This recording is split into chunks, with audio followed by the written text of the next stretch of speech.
ఉదయం లేవగానే భరించలేని తలనొప్పి. అబ్బా, రోజంతా నాశనమైపోయినట్టే అనిపిస్తుంది గదా. అసలు ఎక్కడ్నుంచి వస్తాడీ అదృశ్య శత్రువు? పదండి, ఈరోజు దాని గుట్టు రట్టు చేద్దాం. మరి మన ఉదయాల్ని పాడుచేసే ఆ అతిపెద్ద శత్రువు ఎవరు అనుకుంటున్నారు?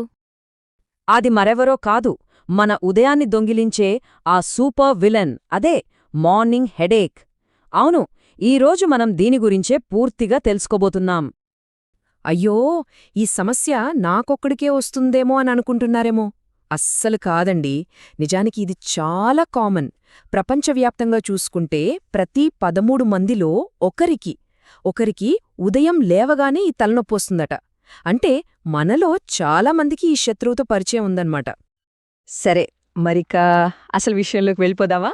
ముందుగా మనపై నేరుగా దాడి చేసే ప్రధాన శత్రువుల గురించి తెలుసుకుందాం. వీటినే ప్రైమరీ హెడేక్స్ అని కూడా పిలుస్తారు.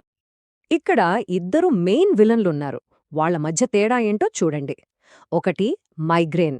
ఇది వస్తే తలకి ఒక పక్క ఎవరో సుత్తితో బాదుతున్నట్టుంటుంది. రెండోది టెన్షన్ తలనొప్పి. ఇది తలని రెండో వైపులా ఎవరో గట్టిగా పట్టి నొక్కేస్తున్న ఫీలింగ్ ఇస్తుంది. రెండు వేరువేరన్నమాట. వీళ్ళిద్దరే కాదు, ఇంకో భయంకరమైన విలనున్నాడు. వాడి పేరే క్లస్టర్ హెడేక్. వీడు చాలా పంక్చువల్ విలన్ తెలుసా. ప్రతిరోజూ కరెక్ట్గా ఒకే టైంకొచ్చేస్తాడు. ముఖ్యంగా తెల్లవారుజామున అటాక్ చేస్తాడు. ఒకసారి ఈ నంబర్ చూడండి, ఎంత షాకింగ్గా ఉందో. క్లస్టర్ హెడేక్ సమస్య ఉన్నవాళ్లలో ఏకంగా 80% మంది ఆ భరించలేని నొప్పితోనే నిద్రలోంచి మెలకువ వస్తుందని చెప్తున్నారు. దీనికి మన బాడీలో ఉండే ఇంటర్నల్ క్లాక్, అదేనండి మన జీవఘడియారం, ఒక ముఖ్య కారణం. ఓకే, ఇప్పటిదాకా మనం చూసింది పైకి కనిపించే శత్రువులని మాత్రమే. కానీ వీళ్ల వెనుక ఉండి అసలు కథ నడిపించే మాస్టర్ మైండ్స్ కొందరున్నారు. వాళ్ళెవరో తెలుసుకోవాలి కదా. పదండి చూద్దాం. ఈ మాస్టర్ మైండ్స్లో మొదటిది అబ్స్ట్రక్టివ్ స్లీప్ అప్నియా లేదా ఓఎస్ఏ. అంటే ఏంటంటే, నిద్రపోతున్నప్పుడు మనకు తెలియకుండానే శ్వాస పదే పదే ఆగిపోతూ మళ్ళీ మొదలవుతూ ఉంటుందన్నమాట. దీనివల్ల ఏమవుతుందంటే మన బ్రెయిన్కి సరిగ్గా ఆక్సిజన్ అందదు. మరి దీని లక్షణాలు ఎలా ఉంటాయంటే, చాలా పెద్దగా గురకపెట్టడం, నిద్రలో గాలి కోసం అటూ ఇటూ కొట్టుకోవడం లాంటివి. ఇక దీని ఫలితమేంటి? ఉదయం లేవగానే తలనొప్పి, నోరంతా ఆరిపోయినట్టు ఉండటం, ఇంకా పగలంతా నిద్రమత్తుగా ఉండడం. ఇక్కడ తేడా చూడండి ఎంత స్పష్టంగా ఉందో. సాధారణ జనాలతో పోలిస్తే ఈ స్లీప్ యాప్నియా ఉన్నవాళ్లకి ఉదయం పూట తలనొప్పి వచ్చే అవకాశం దాదాపు 3 రెట్లు, చెప్తున్నాను కదా, 3 రెట్లు ఎక్కువ. సరే, ఇక మన లిస్ట్లో ఉన్న తర్వాతి మాస్టర్మైండ్ ఎవరో తెలుసా? హైపర్టెన్షన్. అంటే మనందరికీ తెలిసిన హై బ్లడ్ ప్రెషర్. దీని వెనుక మార్నింగ్ సర్జ్ అనే ఒక ఇంట్రెస్టింగ్ కాన్సెప్ట్ ఉంది. అదేంటంటే, సహజంగా మనం ఉదయం నిద్రలేవడానికి కొంచెం ముందు మన బాడీలో బ్లడ్ ప్రెషర్ కాస్త పెరుగుతుంది. ఇది నార్మల్. కానీ హైపర్ టెన్షన్ ఉన్నవాళ్లల్లో ఈ పెరుగుదల అదుపు తప్పుతుంది. ఒక్కసారిగా పెరిగిపోయి అది మన మెదడుపై ఒత్తిడిని పెంచుతుంది. చివరికి తలనొప్పికి దారితీస్తుంది. అయితే ఈ మాస్టర్ మైండ్స్ ఒంటరిగా పనిచేయలేరు కదా. వాళ్ల ప్లాన్స్ సక్సెస్ అవ్వాలంటే వాళ్లకి చిన్న చిన్న సైనికులు, అంటే మినియన్స్ లాంటివాళ్లు కావాలి. వాళ్లే మన రోజువారీ శత్రువులు. ఆ సహాయకులు ఎవరో కాదు, మన రోజువారీ అలవాట్లే.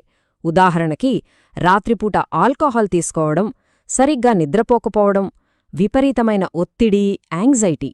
అంతేకాదు, అవసరానికి మించి పెయిన్ కిల్లర్స్ వాడటం కూడా వీటికి హెల్ప్ చేస్తుంది. ఇక కెఫిన్ సంగతికొస్తే ఇది ఒక పక్కా డబుల్ ఏజెంట్ లాంటిది. కొంచెం తీసుకుంటే తలనొప్పిని తగ్గిస్తుంది. అందుకే చాలా పెయిన్ కిల్లర్స్లో కెఫీన్ ఉంటుంది. కానీ అదే రోజూ ఎక్కువగా తీసుకుంటే దానికి మన శరీరం అలవాటు పడిపోతుంది. ఒకరోజు మనం తీసుకోకపోతే ఉదయాన్నే విత్డ్రాయల్ సిమ్టమ్గా భయంకరమైన తలనొప్పి వస్తుంది. ఇదంతా చూస్తుంటే ఒక విషవలయంలా ఉంది కదా. సరిగ్గా నిద్రలేకపోతే తలనొప్పొస్తుంది. ఆ తలనొప్పి వల్ల మళ్లీ సరిగ్గా నిద్రపట్టదు, మళ్లీ తలనొప్పి. చూసారా, ఈ సైకిల్ నుంచి బయటపడటం చాలా కష్టం. సరే, ఇన్ని రకాల విలన్లు, మాస్టర్ మైండ్స్ ఉన్నారు. మరి వీళ్లతో పోరాడటానికి మన దగ్గర ఒక ప్లాన్ ఉండాలి కదా. మన హీరో కోసం ఒక పక్కా యాక్షన్ ప్లాన్ ఎప్పుడు చూద్దాం. ఇదిగోండి మన 4 step battle plan. Step 1 hydration shield. రోజూ ఉదయం లేవగానే మంచినీళ్లు తాగండి. Step 2 sleep schedule. రోజూ ఒకే టైంకి పడుకోవటం, ఒకే టైంకి లేవటం అలవాటు చేసుకోండి. Step 3 stress buster. Meditation, yoga లేదా చిన్నపాటి వ్యాయామం లాంటివి చేయండి. ఇక ఆఖరిది స్టెప్ 4 ట్రిగర్ ట్రాకింగ్. తలనొప్పి ఎప్పుడొస్తోంది, ఏం తిన్నప్పుడొస్తోంది లాంటి విషయాల్ని ఒక డైరీలో రాసుకోండి. అయితే కొన్నిసార్లు మన ప్రయత్నాలు సరిపోకపోవచ్చు. అందుకే ఎప్పుడు డాక్టర్ సహాయం తీసుకోవాలో కూడా తెలుసుకోవాలి. తలనొప్పి చాలా తరచుగా వస్తున్నా లేదా దానితో పాటు ఛాతీలో నొప్పి, కళ్ళు తిరగడం, చూపు మసకబారడం లాంటి లక్షణాలు ఉంటే అస్సలు ఆలస్యం చేయకుండా వెంటనే డాక్టర్ను సంప్రదించాలి. ఇది చాలా ముఖ్యం. సో ఎప్పుడు విలన్లెవరో, వాళ్ళ ముసుగులు ఎలా ఉన్నాయో మనకు తెలిసిపోయింది. మరి మన ఉదయాలను తిరిగి మన సొంతం చేసుకోడానికి ఈ లిస్టులో మనం మొదట ఏ శత్రువును ఓడించబోతున్నాం? గుర్తుంచుకోండి, ఒక్క చిన్న మార్పు, ఒక్క చిన్న అలవాటు మన ఉదయాన్ని ప్రశాంతంగా మార్చగలదు.